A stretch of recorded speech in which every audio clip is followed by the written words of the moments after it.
हाँ जी, सो एक बार फिर वेलकम बैक कहने जी तुहानू सारिਆਂ ਨੂੰ ਰੇਡੀਓ ਵਿੱਚ 1310 ਔਰ ਰੇਡੀਓ ਪੰਜਾਬ ਤੇ ਇਸ ਵਕਤ ਤੁਸੀਂ ਸੁਣ ਰਹੇ ਹੋ ਤੁਹਾਡਾ ਆਪਣਾ ਸ਼ੋ ਗੁੱਡ ਮਾਰਨਿੰਗ ਪੰਜਾਬੀਓ ਤੇ ਮੈਂ ਸੰਦੀਪ ਕੌਰ ਤੁਹਾਡੇ ਸਾਰਿਆਂ ਦੇ ਨਾਲ ਆ। ਪ੍ਰੋਗਰਾਮ 'ਚ ਹਮੇਸ਼ਾ ਹੀ ਇੱਕ ਸਾਡੀ ਕੋਸ਼ਿਸ਼ ਹੁੰਦੀ ਹੈ ਕਿ ਗੱਲਾਂ ਬਾਤਾਂ ਉਹ ਲੈ ਕੇ ਹਾਜ਼ਰ ਹੁੰਦੇ ਰਹੀਏ ਜੋ ਤੁਹਾਡੀ ਜਾਣਕਾਰੀ 'ਚ ਵਾਧਾ ਕਰਦੀਆਂ ਹੋਣ ਔਰ ਆਪਣੀ ਲਾਈਫ ਸਟਾਈਲ ਨੂੰ ਹੋਰ ਵੀ ਅਸੀਂ ਬਿਹਤਰ ਵਧੀਆ ਬਣਾ ਸਕੀਏ। ਤਾਂ ਅੱਜ ਅਸੀਂ ਗੱਲ ਕਰਾਂਗੇ ਜੀ ਡਾਈਟ ਦੇ ਸੰਬੰਧ ਵਿੱਚ, ਸਾਡੇ ਖਾਣੇ ਦੇ ਸੰਬੰਧ ਵਿੱਚ। ਬਹੁਤ ਸਾਰੇ ਲੋਕ ਅੱਜ ਕੱਲ੍ਹ ਨਾ ਆਪਣੇ ਖਾਣੇ ਪੀਣ ਨੂੰ ਲੈ ਕੇ ਬਹੁਤ ਕੌਨਸ਼ੀਅਸ ਰਹਿੰਦੇ ਨੇ, ਕੀ ਖਾਣਾ ਚਾਹੀਦਾ ਹੈ ਕੀ ਨਹੀਂ ਖਾਣਾ ਚਾਹੀਦਾ। ਅਤੇ ਅੱਜ ਵਿਸ਼ੇਸ਼ ਤੌਰ 'ਤੇ ਅਸੀਂ ਗੱਲ ਕਰਨੀ ਹੈ ਵੈਜੀਟੇਰੀਅਨ ਡਾਈਟ ਔਰ ਨੋਨ ਵੈਜੀਟੇਰੀਅਨ ਡਾਈਟ ਦੇ ਸੰਬੰਧ ਵਿੱਚ, ਕਿਉਂਕਿ ਇਸ ਸੰਬੰਧੀ ਤਾਂ ਬੜੇ ਸਾਲਾਂ ਦੇ ਉੱਤੋਂ ਗੱਲਾਂ ਬਾਤਾਂ ਚੱਲਦੀਆਂ ਆ ਰਹੀਆਂ ਨੇ, ਡਿਬੇਟ ਵੀ ਹੁੰਦੀ ਆ ਕਿ ਸਾਨੂੰ ਕੀ ਖਾਣਾ ਚਾਹੀਦਾ ਕੀ ਨਹੀਂ ਖਾਣਾ ਚਾਹੀਦਾ ਅਤੇ ਇਹਨਾਂ ਦੇ ਕੀ ਫਾਇਦੇ ਨੇ ਕੀ ਨੁਕਸਾਨ ਨੇ। ਅੱਜ ਬੜੀ ਮਹੱਤਵਪੂਰਨ ਗੱਲਬਾਤ ਹੋਣੀ ਹੈ ਅਤੇ ਇਸ ਲਈ ਅਸੀਂ ਖਾਸ ਤੌਰ 'ਤੇ ਸੱਦਾ ਦਿੱਤਾ ਸਾਡੇ ਐਸੇ ਮਹਿਮਾਨ ਮੈਡਮ ਅਨੀਤਾ ਪ੍ਰੀਤ ਕੌਰ ਜੀ, ਜੋ ਕਿ ਹਮੇਸ਼ਾ ਹੀ ਸਾਡੇ ਲਈ ਜਾਣਕਾਰੀਆਂ ਲੈ ਕੇ ਹਾਜ਼ਰ ਹੁੰਦੇ ਨੇ, ਬੜੀਆਂ ਕੰਮ ਦੀਆਂ ਹੁੰਦੀਆਂ ਨੇ, ਬੜੀਆਂ ਵਧੀਆ ਹੁੰਦੀਆਂ ਨੇ। ਸੋ ਆਓ ਫਿਰ ਉਹਨਾਂ ਦਾ ਸਵਾਗਤ ਕਰਦੇ ਹਾਂ ਅਤੇ ਗੱਲਬਾਤ ਸ਼ੁਰੂ ਕਰਦੇ ਹਾਂ। ਸੋ ਅਨੀਤਾ ਪ੍ਰੀਤ ਜੀ ਬਹੁਤ ਬਹੁਤ ਸਵਾਗਤ। ਸਤਿ ਸ਼੍ਰੀ ਅਕਾਲ ਜੀ। ਸਤਿ ਸ਼੍ਰੀ ਅਕਾਲ ਜੀ ਸੰਦੀਪ, ਕੀ ਹਾਲ ਚਾਲ? ਮੈਂ ਬਹੁਤ ਵਧੀਆ ਜੀ, ਉਮੀਦ ਹੈ ਕਿ ਤੁਸੀਂ ਵੀ ਠੀਕ ਠਾਕ ਹੋਵੋਗੇ ਔਰ ਉਡੀਕ ਕਰ ਰਹੇ ਸੀ ਤੁਹਾਡੀ, ਕਿਉਂਕਿ ਤੁਸੀਂ ਹਮੇਸ਼ਾ ਹੀ ਬੜੀ ਵਧੀਆ ਗੱਲਾਂ ਲੈ ਕੇ ਆਉਂਦੇ ਹੋ ਜਿਹਦੇ ਵਿੱਚ ਤਰਕ ਹੁੰਦਾ, ਤੱਥ ਭਰਪੂਰ ਹੁੰਦੇ ਨੇ ਗੱਲਾਂ ਬਾਤਾਂ, ਜਿਹਦੇ ਵਿੱਚ ਤੁਸੀਂ ਵਾਕਈ ਫੈਕਟ ਜਿਹੜੇ ਨੇ ਸਾਨੂੰ ਦੱਸਦੇ ਹੋ ਔਰ ਕੀ ਖਾਣਾ ਜਿਹੜਾ ਸਾਨੂੰ ਚਾਹੀਦਾ ਇਹਦੇ ਬਾਰੇ ਬੜਾ ਕੰਮ ਦੀਆਂ ਗੱਲਾਂ ਹੁੰਦੀਆਂ ਨੇ। ਅੱਜ ਅਸੀਂ ਵੈਜੀਟੇਰੀਅਨ ਔਰ ਨੋਨ ਵੈਜੀਟੇਰੀਅਨ, ਸਭ ਤੋਂ ਪਹਿਲਾਂ ਤਾਂ ਸਾਨੂੰ ਇਹੀ ਦੱਸੋ ਕਿ ਕੌਣ ਹੁੰਦੇ ਨੇ ਵੈਜੀਟੇਰੀਅਨ, ਨੋਨ ਵੈਜੀਟੇਰੀਅਨ ਕੀ ਹੈ ਔਰ ਇਹਦੀਆਂ ਕੀ ਕੋਈ ਕਿਸਮਾਂ ਵੀ ਹੁੰਦੀਆਂ ਨੇ ਅੱਗੇ ਦੀ? ਹਾਂਜੀ ਸੰਦੀਪ ਜੀ, ਵੈਜੀਟੇਰੀਅਨਿਜ਼ਮ ਐਂਡ ਨॉन ਵੈਜੀਟੇਰੀਅਨਿਜ਼ਮ ਆਲਵੇਜ਼ ਹੀ ਬੜਾ ਇੱਕ ਹੌਟ ਇਸ਼ੂ ਰਹਿੰਦਾ ਹੈ, ਬਿਕੋਜ਼ ਹਰ ਇੱਕ ਦੇ ਆਪਣੇ ਆਪਣੇ ਟੇਸਟ ਹੈ। ਤੇ ਜਿਹੜੇ ਹਿਊਮਨਸ ਆ ਹਾਂਜੀ ਬੇਸਿਕਲੀ ਅਸੀਂ ਓਮਨੀਵੋਰਸ ਆ। ਓਮਨੀਵੋਰਸ ਮੀਨਸ ਕਿ ਅਸੀਂ ਪਲਾਂਟਸ ਵੀ ਖਾਂਦੇ ਹਾਂ, ਫਰੂਟਸ ਵੀ ਖਾ ਸਕਦੇ ਹਾਂ, ਖਾਂਦੇ ਹਾਂ, ਐਨੀਮਲਸ ਜਿਹੜੇ ਅਸੀਂ ਕੁੱਕ ਕਰਕੇ ਐਜ਼ ਮੀਟ ਪ੍ਰੋਡਕਟਸ ਖਾਂਦੇ ਹਾਂ। ਫਿਰ ਅਸੀਂ ਦੁੱਧ ਦਾ ਵੀ ਯੂਜ਼ ਕਰਦੇ ਹਾਂ, ਐਗਸ ਕਰਦੇ ਹਾਂ। ਹੁਣ ਮਸ਼ਰੂਮਸ ਜੋ ਕਿ ਇੱਕ ਤਰ੍ਹਾਂ ਦੀ ਫੰਗਾਈ ਹੈ, ਉਹਨੂੰ ਵੀ ਆਪਾਂ ਯੂਜ਼ ਕਰਦੇ ਹਾਂ। ਸੋ ਬੇਸਿਕਲੀ ਜਿਹੜੇ ਹਿਊਮਨਸ ਹੈ ਵੀ ਆਰ ਓਮਨੀਵੋਰਸ, ਆਪਾਂ ਬਹੁਤ ਕੁਝ ਖਾ ਸਕਦੇ ਹਾਂ, ਵੈਰਾਈਟੀ ਆਫ ਫੂਡਸ। ਤੇ ਜੇ ਅਸੀਂ ਜੇ ਸਾਡੀ ਡਾਇਟ ਫ੍ਰੀ ਆਫ ਮੀਟ ਹੈ, ਉਹਦਾ ਇੱਕ ਕੌਨਸ਼ੀਅਸ ਚੋਇਸ ਹੁੰਦੀ ਹੈ, ਮੀਨਸ ਕੋਈ ਇਨਵਾਇਰਨਮੈਂਟ ਕਰਕੇ, ਹੈ ਨਾ ਜੀ, ਜਾਂ ਸਾਡੇ ਮੋਰਲ ਪ੍ਰਿੰਸੀਪਲਸ ਹੈ, ਸਾਡੇ ਰਿਲੀਜਨ ਐਥਿਕਸ ਕਰਕੇ, ਜਾਂ ਕਈ ਵਾਰ ਹੈਲਥ ਕੰਸਰਨਸ ਵੀ ਹੁੰਦੇ ਹੈ ਕਿ ਅਸੀਂ ਮੀਟ ਪ੍ਰੋਡਕਟਸ ਨਹੀਂ ਯੂਜ਼ ਕਰ ਸਕਦੇ। So basically vegetarianism and non-vegetarianism is basically choice, ਆਪਣੀ ਪਰਸਨਲ ਫੈਮਿਲੀ ਦੇ ਕਹਿ ਲੋ ਪ੍ਰਿੰਸੀਪਲਸ ਹੈ ਨਾ, ਜੋ ਜਾਂ ਕਈ ਵਾਰ ਸਾਨੂੰ ਅਵੇਲੇਬਿਲਿਟੀ ਆਫ ਫੂਡ ਪ੍ਰੋਡਕਟ ਕੋਈ ਇਸ ਤਰ੍ਹਾਂ ਦੇ ਹੁੰਦੇ ਜਿਹੜੇ ਬਹੁਤ ਅਵੇਲੇਬਲ ਹੈ ਤੇ ਸਾਡੀ ਚੋਇਸ ਬਣ ਜਾਂਦੀ ਹੈ। ਸੋ ਇਹ ਕਾਰਨ ਕਰਕੇ ਅਸੀਂ ਆਪਣੀ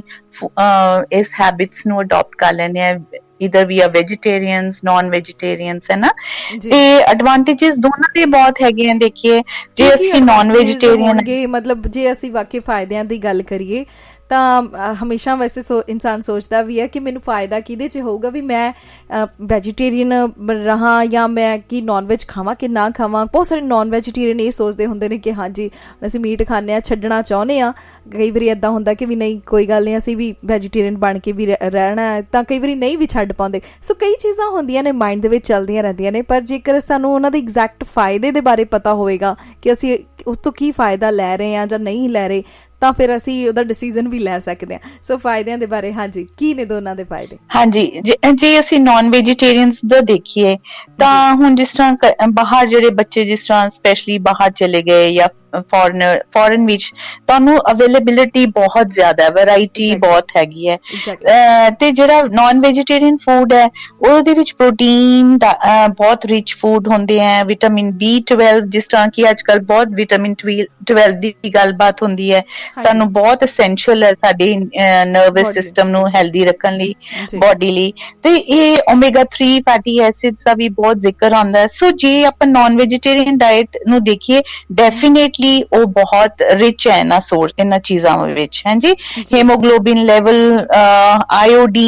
ਆਇਓਡੀਨ ਜਿਹੜੇ ਹੁਣ ਸੀ ਫੂਡਸ ਹੈ ਉਹ ਤਾਂ ਬੜਾ ਮੰਨਿਆ ਜਾਂਦਾ ਵੀ ਉਹ ਬੜਾ ਬ੍ਰੇਨ ਨੂੰ ਵੀ ਬੜਾ ਸ਼ਾਰਪ ਕਰਦੇ ਆ ਸਾਡੀ ਇੰਟੈਲੈਕਟ ਨੂੰ ਸ਼ਾਰਪਨ ਕਰਦੇ ਆ ਨਾਲੇ ਉਹਨਾਂ ਵਿੱਚ ਆਇਓਡੀਨ ਸੋਰਸਸ ਬਹੁਤ ਅੱਛੇ ਅਵੇਲੇਬਲ ਮਿਲ ਜਾਂਦਾ ਸਾਨੂੰ ਅਦਰਵਾਈਜ਼ ਨਹੀਂ ਤੇ ਵੈਜੀਟੇਰੀਅਨ ਵਾਸਤੇ ਆਪਾਂ ਸਾਲਟ ਜਿਹੜਾ ਹੈਗਾ ਉਹ ਆਇਓਡਾਈਜ਼ ਸਾਲਟ ਦੀ ਵਰਤੋਂ ਕਹਿੰਦੇ ਆ ਕਰੀਏ ਹੈਨਾ ਜੀ ਜੀ ਕਿਉਂਕਿ ਸਾਨੂੰ ਜੇ ਅਸੀਂ ਸੀ ਫੂਡਸ ਨਹੀਂ ਖਾ ਰਹੇ ਤਾਂ ਸਾਨੂੰ ਆਇਓਡੀਨ ਦੀ ਗੋਇਟਰ ਜਿਹੜੀ ਡੈਫੀਸ਼ੀਐਂਸੀ ਆਫ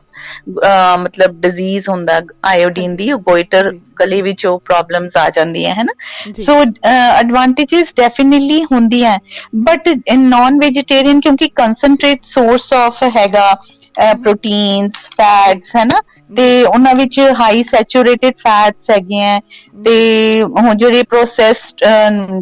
ਮੀਟ ਪ੍ਰੋਡਕਟਸ ਹੁੰਦੇ ਆ ਜਿਹੜੇ ਕਿ ਸਾਲਟਡ ਹੁੰਦੇ ਆ ਸਮੋਕਡ ਵੈਰਾਈਟੀਜ਼ ਮਿਲਦੀਆਂ ਚਾਰਡ ਵੈਰਾਈਟੀਜ਼ ਫਿਰ ਇਹ ਨਾ ਸਿਹਤ ਲਈ ਬਹੁਤੇ ਵਧੀਆ ਨਹੀਂ ਹੁੰਦੇ ਕਿਉਂਕਿ ਦੇ ਬਿਕਮ ਸੋਰਸ ਆਫ ਕਾਰਸੀਨੋਜੈਨਸ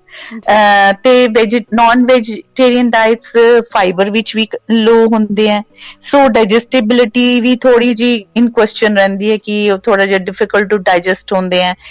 ਤੇ ਸਾਨੂੰ ਮੋਸਟਲੀ ਪ੍ਰੈਫਰ ਜਿਹੜੇ ਨਾਨ ਵੈਜੀਟੇਰੀਅਨਸ they should prefer ਕਿ ਲੀਨ ਮੀਟ ਖਾਣ ਵਾਈਟ ਮੀਟ ਖਾਣ instead of red ਜਾਂ processed ਮੀਟ ਖਾਣ ਪ੍ਰੋਸੈਸਡ ਫੂਡਸ ਵਿੱਚ ਵੈਰਾਈਟੀ ਬਹੁਤ ਅੱਜ ਕੱਲ ਜਿਸ ਤਰ੍ਹਾਂ ਸੌਸੇजेस ਹੈ ਹੈਮ ਹੈ ਨਾ ਸਲਾਮੀ ਹੈ ਸੁਨਿਆ ਆਪਣੇ ਆਮ ਹੈ ਨਾ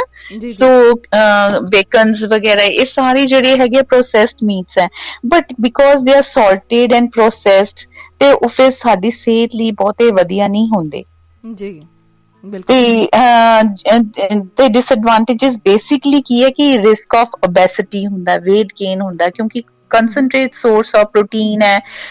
fiber muscle जा रही अंदर है ना so there risk of obesity है cancer heart diseases भी होने दे chances ज्यादा होंगे जे ਅਸੀਂ non vegetarian ਆ ਓਕੇ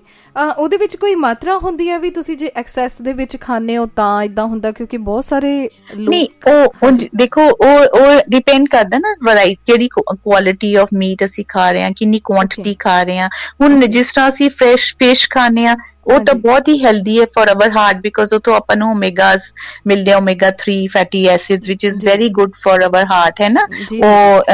ਸੋ ਆਪਾਂ ਨੂੰ ਆਪਣੀ ਥੋੜੀ ਜਿਸ ਤਰ੍ਹਾਂ ਚੋਇਸ ਕਰਨੀ ਵੀ ਜ਼ਰੂਰੀ ਹੈ ਜੇ ਅਸੀਂ ਲੀਨ ਮੀਟਸ ਖਾਈਏ chicken is a very safe ਹੈ ਨਾ source of protein तो ਆਪਾਂ ਉਹਨੂੰ ਅਡਾਪਟ ਕਰੀਏ ਤੇ ਉਹ ਫਿਰ they are all healthy source of proteins for us ਬਿਲਕੁਲ ਹੁਣ ਅਸੀਂ ਜੇ ਵੈਜੀਟੇਰੀਅਨਸ ਬਾਰੇ ਵੀ ਗੱਲ ਕਰ ਲਈਏ ਸੋ ਮਤਲਬ ਜਿਹੜੇ ਲੋਕ ਫਰੂਟਸ ਲੈਂਦੇ ਨੇ ਜਾਂ ਸਬਜ਼ੀਆਂ ਖਾਂਦੇ ਨੇ ਜਾਂ ਜ਼ਿਆਦਾਤਰ ਵੈਜੀਜ਼ ਨੂੰ ਹੀ ਪ੍ਰੈਫਰੈਂਸ ਦਿੰਦੇ ਨੇ ਆਪਣੀ ਡਾਇਟ ਦੇ ਵਿੱਚ ਬਹੁਤ ਸਾਰੇ ਲੋਕ ਨੇ ਜਾਂ ਕਈ ਧਾਰਮਿਕ ਤੌਰ ਦੇ ਉੱਤੇ ਵੀ ਵੇਖੀਏ ਤਾਂ ਮਤਲਬ ਬਿਲਕੁਲ ਇਹ ਚੀਜ਼ਾਂ ਹੁੰਦੀਆਂ ਨੇ ਕਿ ਵੀ ਅਸੀਂ ਨੌਨ ਵੈਜ ਨਹੀਂ ਖਾਣਾ ਪਰ ਤੁਸੀਂ ਕੀ ਕਹੋਗੇ ਕਿ ਇਹਦੇ ਵੀ ਕੋਈ ਫਾਇਦੇ ਜਾਂ ਨੁਕਸਾਨ ਹੁੰਦੇ ਨੇ ਬਿਲਕੁਲ ਹੁੰਦੇ ਜੀ ਹਰ ਇੱਕ ਚੀਜ਼ ਦੇ ਐਡਵਾਂਟੇजेस ਵੀ ਹੁੰਦੇ ਆ ਤੇ ਡਿਸਐਡਵਾਂਟੇजेस ਵੀ ਹੁੰਦੇ ਆ ਤੇ ਜਿਹੜੇ ਹੁਣ ਨਾਨ ਵੈਜੀ ਮੈਂ ਇੱਕ ਹੋਰ ਚੀਜ਼ ਨਾਨ ਵੈਜੀਟੇਰੀਅਨਸ ਲਈ ਆਪਣਾ ਬੋਡੀ ਨੂੰ ਸਟਰੈਂਥਨਿੰਗ ਮਸਲਸ ਨੂੰ ਸਟਰੈਂਥਨਿੰਗ ਲਈ ਈਜ਼ੀ ਸੋਰਸ ਆਫ ਪ੍ਰੋਟੀਨਸ ਮਿਲ ਰਹੇ ਆ ਜਦਕਿ ਪਿਓਰ ਵੈਜੀਟੇਰੀਅਨਸ ਦੀ ਜਿਹੜੀ ਬੋਡੀ ਦੇਖੀਏ ਉਹ ਲੀਨ ਹੁੰਦੀ ਹੈ ਪਤਲੀ ਹੁੰਦੀ ਹੈ ਮਸਕੂਲਰ ਘੱਟ ਹੁੰਦੀ ਹੈ ਹਾਂਜੀ ਸੋ ਜਿਹੜੇ ਸਾਡੇ ਵੈਜੀਟੇਰੀਅਨਸ ਵਿੱਚ ਵੀ 2-3 ਤਰ੍ਹਾਂ ਦੇ ਵੈਜੀਟੇਰੀਅਨਸ ਹੁੰਦੇ ਆ ਇੱਕ ਵੈਜੀਟੇਰੀਅਨਸ ਹੁੰਦੇ ਆ ਹੈ ਨਾ ਜੇ only fruits and vegetables lacto vegetarians milk ਦਾ ਵੀ ਵਿੱਚ ਯੂਜ਼ ਕਰਦੇ ਆ ਫਿਰ ਲੈਕਟੋ ਓਵੋ ਵੈਜੀਟੇਰੀਅਨਸ ਜਿਹੜੇ ਆ ਉਹ ਮਿਲਕ ਪ੍ਰੋਡਕਟਸ ਵੀ ਲੈ ਲੈਂਦੇ ਆ ਨਾਲ ਐਗ ਵੀ ਲੈ ਲੈਂਦੇ ਆ ਪਲੱਸ ਦੇ ਪਿਓਰ ਵੈਜ ਮਤਲਬ ਨਾਲ fruits and vegetables Greens serials ਲੈਂਦੇ ਮੈਡਮ ਅਨੀਤਾ ਜੀ ਮੈਂ ਤੁਹਾਡੇ ਕੋਲ ਪੁੱਛਣਾ ਚਾਹਾਂਗੀ ਹਮੇਸ਼ਾ ਹੀ ਕਹਿ ਲਓ ਕਿ ਇਸ ਦੇ ਉੱਤੇ ਡਿਬੇਟ ਹੁੰਦੀ ਹੈ ਬਹੁਤ ਸਾਰੇ ਲੋਕ ਕਹਿੰਦੇ ਨੇ ਵੀ ਅਸੀਂ ਤਾਂ ਐਗ ਖਾਣੇ ਆ ਸੋ ਵੀ ਇਹ ਵੈਜੀਟੇਰੀਅਨ ਦੇ ਵਿੱਚ ਆਉਂਦਾ ਹੈ ਜਾਂ ਨੌਨ ਵੈਜ 'ਚ ਨਹੀਂ ਆਉਂਦਾ ਤੁਸੀਂ ਕੀ ਕਹੋਗੇ ਕਿ ਇਹ ਵੈਜੀਟੇਰੀਅਨ ਹਾਂਜੀ ਇਹਨੂੰ ਵੈਸੇ ਐਜ਼ ਅ ਵੈਜੀਟੇਰੀਅਨ ਹੀ ਸਮਝਿਆ ਜਾਏ ਕਿਉਂਕਿ ਇਹਦੇ ਵਿੱਚ ਨਾ ਤਾਂ ਫਲੈਸ਼ ਜਾਂ ਮਸਲ ਆਫ ਮੀਟ ਹੈਗਾ ਹੈ ਨਾ ਮਤਲਬ ਕੋਈ ਆਪਾਂ ਨੇ ਐਨੀਮਲ ਨੂੰ ਸਲੌਟਰ ਕਰਕੇ ਜਾਂ ਉਹਦਾ we are not taking it's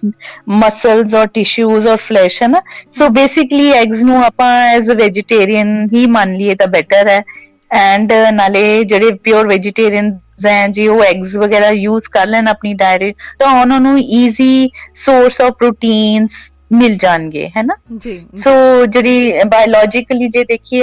egg ਦੀ ਜਿਹੜੀ ਪ੍ਰੋਟੀਨ ਹੈ ਉਹ 100% ਯੂਟਿਲਾਈਜ਼ਡ ਬਾਈ ਬੋਡੀ ਹੁੰਦੀ ਹੈ ਇਨਸਾਈਡ ਜੀ so it's a good source of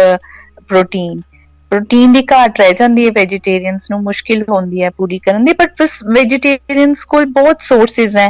ਜਿਹੜੀ ਸਭ ਤੋਂ ਵੱਡੀ ਗੱਲ ਤਾਂ ਦੇ ਉਹਨਾਂ ਕੋਲ ਆਪਣਾ it's a source of vitamins and minerals fibre magnesium unsaturated fatty acids folic acids ਇਹਨਾਂ ਕੋਲ ਮਤਲਬ phytonutrients rich antioxidant rich ਮਤਲਬ have fruits and vegetables green vegetables and different colored fruits ਹੈ ਨਾ ਜਿਨ੍ਹਾਂ ਨੂੰ ਆਪਾਂ ਕਹਿੰਦੇ ਆ ਫਾਈਟੋ ਨਿਊਟ੍ਰੀਐਂਟ ਰਿਚ ਹੈਗੇ ਆ ਜਿਹੜੇ ਕਿ ਸਾਨੂੰ ਪ੍ਰੋਟੈਕਟ ਕਰਦੇ ਆ against diseases inflammation against cancer ਹੈ ਨਾ ਸਾਰਾ ਇਹ ਤੇ ਡੈਫੀਨੇਟਲੀ ਸਾਨੂੰ ਪ੍ਰੋਟੈਕਟ ਕਰਦੇ ਆ like diabetes heart diseases controls BP ਹੈ ਨਾ ਸੋ ਸਾਡਾ ਕੋਲੇਸਟ੍ਰੋਲ ਲੈਵਲ ਵੀ ਮੇਨਟੇਨ ਕਰਦੇ ਆ ਥਰੂ ਫਰੂਟਸ ਐਂਡ ਵੈਜੀਟੇਬਲਸ ਸਾਡਾ ਬੋਡੀ weight ਵੀ ਮੇਨਟੇਨ ਰਹਿੰਦਾ body mass index ਵੀ ਮੇਨਟੇਨ ਰਹਿੰਦਾ ਸੀ ਮਤਲਬ ਸਾਡਾ weight increase ਨਹੀਂ ਹੁੰਦਾ fatty we don't move towards obesity ਜੇ ਅਸੀਂ purely vegetarian ਆ fruits and vegetables help us to maintain ਨਾਲੇ they are rich in fiber so digestion level ਵੀ ਸਾਡੀ better ਰਹਿੰਦੀ ਹੈ with fruits and vegetables but ਅਸੀਂ ਤਾਂ ਹੀ ਕਵਾਂਗੇ ਵੀ ਆਰ ਸਕਸੈਸਫੁਲ ਵੈਜੀਟੇਰੀਅਨਸ ਜੇ ਅਸੀਂ ਪ੍ਰੋਪਰ ਉਹਨੂੰ ਬੈਲੈਂਸ ਡਾਇਟ ਵਿੱਚ ਯੂਜ਼ ਕਰ ਰਹੇ ਹਾਂ ਮੀਨਸ ਅਸੀਂ ਲੈਗਿਊਮਸ ਲੈ ਰਹੇ ਹਾਂ ਅਸੀਂ ਪਲਸਿਸ ਲੈ ਰਹੇ ਹਾਂ ਫਰੂਟਸ ਲੈ ਰਹੇ ਹਾਂ ਵੈਜੀਟੇਬਲਸ ਲੈ ਰਹੇ ਹਾਂ ਹੈ ਨਾ ਸੋ ਦੈਟ ਸਾਨੂੰ ਅਮੀਨੋ ਐਸਿਡਸ ਦਾ ਬੈਲੈਂਸ ਵੀ ਮਿਲ ਰਿਹਾ ਹੈ ਨਾ ਤੇ ਜੇ ਅਸੀਂ ਕਹਿੰਦੇ ਹਾਂ ਜੀ ਅਸੀਂ ਤਾਂ ਜੀ ਪਿਓਰ ਵੈਜੀਟੇਰੀਅਨ ਤੇ ਖਾਣੇ ਅਸੀਂ highly fatty foods fried foods junk foods ਖਾ ਰਹੇ ਹਾਂ ਹੈ ਨਾ ਤੇ ਨਾਲ ਕੋਈ ਫਿਜ਼ੀਕਲ ਐਕਟੀਵਿਟੀ ਨਹੀਂ ਕਰ ਰਹੇ then it is of no use to be a vegetarian right ਬਹੁਤ ਵਧੀਆ ਤੁਸੀਂ ਗੱਲ ਕਹੀ ਤੇ ਹੋਰ ਵੀ ਬਹੁਤ ਸਾਰੇ ਸਾਡੇ ਕਾਲਰਸ ਨੇ ਜੋ ਇਸ ਵਕਤ ਸਾਡੇ ਨਾਲ ਵੀ ਜੁੜਨ ਦੀ ਕੋਸ਼ਿਸ਼ ਕਰ ਰਹੇ ਨੇ ਮੈਂ ਥੋੜੀ ਦੇਰ 'ਚ ਤੁਹਾਡੀਆਂ ਕਾਲਸ ਵੀ ਪ੍ਰੋਗਰਾਮ 'ਚ ਦੌਰਾਨ ਸ਼ਾਮਿਲ ਕਰਾਂਗੀ ਜੀ ਤੁਸੀਂ ਸਾਡੇ ਨਾਲ ਇੱਦਾਂ ਹੀ ਬਣੇ ਰਹਿਣਾ ਜੁੜੇ ਰਹਿਣਾ ਔਰ ਅਨੀਤਾ ਪ੍ਰੀਤ ਮੈਮ ਦੇ ਨਾਲ ਅੱਜ ਅਸੀਂ ਗੱਲ ਕਰ ਰਹੇ ਹਾਂ ਖਾਸ ਤੌਰ 'ਤੇ ਵੈਜੀਟੇਰੀਅਨ ਔਰ ਨਾਨ ਵੈਜੀਟੇਰੀਅਨ ਡਾਈਟ ਦੇ ਸੰਬੰਧ ਵਿੱਚ ਕੀ ਫਾਇਦੇ ਨੇ ਕੀ ਨੁਕਸਾਨ ਨੇ ਕੀ ਹੋ ਸਕਦੇ ਨੇ ਨੁਕਸਾਨ ਸਾਰੀਆਂ ਗੱਲਾਂ ਜਿਹੜੀਆਂ ਨੇ ਤੁਹਾਡੇ ਨਾਲ ਇਸ ਥੋੜ੍ਹੇ ਜਿਹੇ ਸਮੇਂ ਦੇ ਵਿੱਚ ਸਾਂਝੀਆਂ ਕੀਤੀਆਂ ਨੇ ਇੱਕ ਛੋਟੀ ਜਿਹੀ ਕਮਰਸ਼ੀਅਲ ਬ੍ਰੇਕ ਹੈ ਬ੍ਰੇਕ ਦੇ ਉਸ ਵਾਰ ਅਸੀਂ ਫਿਰ ਤੋਂ ਹਾਜ਼ਰ ਹੋਵਾਂਗੇ ਇੱਕ ਦੋ ਸਵਾਲ ਹੋਰ ਨੇ ਜਿਹੜੇ ਕਿ ਆਪਾਂ ਇਸ ਸੰਬੰਧ ਦੇ ਵਿੱਚ ਪੁੱਛਣੇ ਨੇ ਮੈਮ ਨੂੰ ਤੇ ਆਪਾਂ ਗੱਲਬਾਤ ਦਾ ਸਿਲਸਿਲਾ ਇਸੇ ਤਰ੍ਹਾਂ ਜਾਰੀ ਰੱਖਾਂਗੇ ਤੁਸੀਂ ਸਾਡੇ ਨਾਲ ਇੱਦਾਂ ਹੀ ਬਣੇ ਰਹਿਣਾ ਜੁੜੇ ਰਹਿਣਾ ਸੁਣਦੇ ਰਹਿਣਾ ਰੇਡੀਓ ਮੇਚੀ 1310 ਤੇ ਰੇਡੀਓ ਪੰਜਾਬ ਮਿਲਦੇ ਹਾਂ ਜੀ ਛੋਟੀ ਜਿਹੀ ਕਮਰਸ਼ੀਅਲ ਬ੍ਰੇਕ ਤੋਂ ਬਾਅਦ ਹੋਏ ਨੇ ਮੈਡਮ ਅਨੀਤਪ੍ਰੀਤ ਕੌਰ ਜੀ ਜੋ ਕਿ ਸਾਡੇ ਨਾਲ ਬਿਲਕੁਲ ਗੱਲਾਂ ਬਾਤਾਂ ਸਾਂਝੀਆਂ ਕਰ ਰਹੇ ਸੀ ਕਿ ਵੈਜੀਟੇਰੀਅਨ ਔਰ ਨਾਨ ਵੈਜੀਟੇਰੀਅਨਸ ਦੇ ਹੋਣ ਦੇ ਕੀ ਫਾਇਦੇ ਨੇ ਕੀ ਨੁਕਸਾਨ ਨੇ ਸਾਡੇ ਸਰੀਰ ਦੇ ਲਈ ਸੋ ਜਾਂਦੇ ਜਾਂਦੇ ਆਪਾਂ ਉਹਨਾਂ ਕੋਲੋਂ ਪੁੱਛ ਲੈਂਦੇ ਹਾਂ ਤੇ ਉਹਨਾਂ ਦਾ ਕੀ ਸੁਨੇਹਾ ਰਹਿਣ ਵਾਲਾ ਹੈ ਕਿਹੜੀ ਰਾਈਟ ਸਾਨੂੰ ਆਪਣੀ ਰੋਜ਼ਾਨਾ ਡੇਲੀ ਲਾਈਫ ਦੇ ਵਿੱਚ ਸ਼ਾਮਿਲ ਕਰਨੀ ਚਾਹੀਦੀ ਹੈ ਸੋ ਮੈਡਮ ਅਨੀਤਾ ਜੀ ਇੱਕ ਵਾਰ ਫਿਰ ਸਵਾਗਤ ਕਰਦੇ ਹਾਂ ਤੇ ਕੀ ਸੁਨੇਹਾ ਹੋਊਗਾ ਜੀ ਤੁਹਾਡਾ ਸਾਡੇ ਲਿਸਨਰਸ ਦੇ ਲਈ ਸੁਨੇਹਾ ਤਾਂ ਬਸ ਇਹੀ ਹੈ ਜੀ ਆਪਣੀ ਚੋਇਸ ਨਾਲ ਅਸੀਂ ਹੈਗੇ ਆ ਜੋ ਬਣਾ ਆਪਣੇ ਟੇਸਟ ਰੱਖੇ ਹੁੰਦੇ ਆ ਵੈਜੀਟੇਰੀਅਨ ਆ ਜਾਂ ਨਾਨ ਵੈਜੀਟੇਰੀਅਨ ਆ ਪਰ ਜੋ ਵੀ ਹਾਂ ਬਸ ਇਹੀ ਹੈ ਕਿ ਸਾਨੂੰ ਬੈਲੈਂਸ ਰੱਖਣਾ ਜ਼ਰੂਰੀ ਹੈ ਜੇ ਅਸੀਂ ਪਿਓਰ ਵੈਜੀਟੇਰੀਅਨ ਆ ਤਾਂ ਸਾਨੂੰ ਧਿਆਨ ਰੱਖਣਾ ਹੈ ਕਿ ਅਸੀਂ legumes pulses fruits vegetables seeds nuts ਲਈਏ ਮੈਕਸਿਮਮ ਸੋ ਦੈਟ ਸਾਨੂੰ ਬੈਲੈਂਸ ਆਫ ਨਿਊਟ੍ਰੀਐਂਟਸ ਮਿਲਣ ਤੇ ਜੇ ਅਸੀਂ ਨਾਨ ਵੈਜੀਟੇਰੀਅਨ ਆ ਤਾਂ ਚੋਇਸ ਆਫ ਮੀਟ ਜਿਸ ਤਰ੍ਹਾਂ ਮੈਂ ਤੁਹਾਨੂੰ ਪਹਿਲੇ ਵੀ ਕਿਹਾ ਵੀ ਉਹ ਆਪਾਂ ਥੋੜਾ ਦੇਖ ਸਕਦੇ ਹਾਂ ਵੀ ਅਸੀਂ ਲੀਨ ਮੀਟ ਵਾਈਟ ਮੀਟ ਫਿਸ਼ ਵੱਲ ਜ਼ਿਆਦਾ ਫੋਕਸ ਕਰਦੇ ਹੋਏ ਨਾਲ ਫਰੂਟਸ ਐਂਡ ਵੈਜੀਟੇਬਲਸ ਵੱਲ ਵੀ ਪੂਰਾ ਧਿਆਨ ਰੱਖੀਏ ਜੀ ਬਿਲਕੁਲ ਬਹੁਤ ਵਧੀਆ ਸੋ ਅੱਜ ਦੀ ਹਾਂਜੀ ਐਂਡ ਜਿਹੜੇ ਐਗਸ ਲੈ ਸਕਦੇ ਆ ਵੈਜੀਟੇਰੀਅਨਸ ਉਹ ਆਪਣਾ ਨਾਲ ਐਡ ਔਨ ਕਰ ਲੈਣ ਐਗਸ ਵੀ ਹੈ ਨਾ ਹਾਂਜੀ ਆਪਣੀ ਹਾਂਜੀ ਸੋ ਬਹੁਤ ਸ਼ੁਕਰੀਆ ਤੁਹਾਡਾ thank you so much valuable information ਜਿਹੜੀ ਤੁਸੀਂ ਸਾਡੇ ਨਾਲ ਸਾਂਝੀ ਕੀਤੀ ਬਹੁਤ ਬਹੁਤ ਮਿਹਰਬਾਨੀ ਜੀ ਥੈਂਕ ਯੂ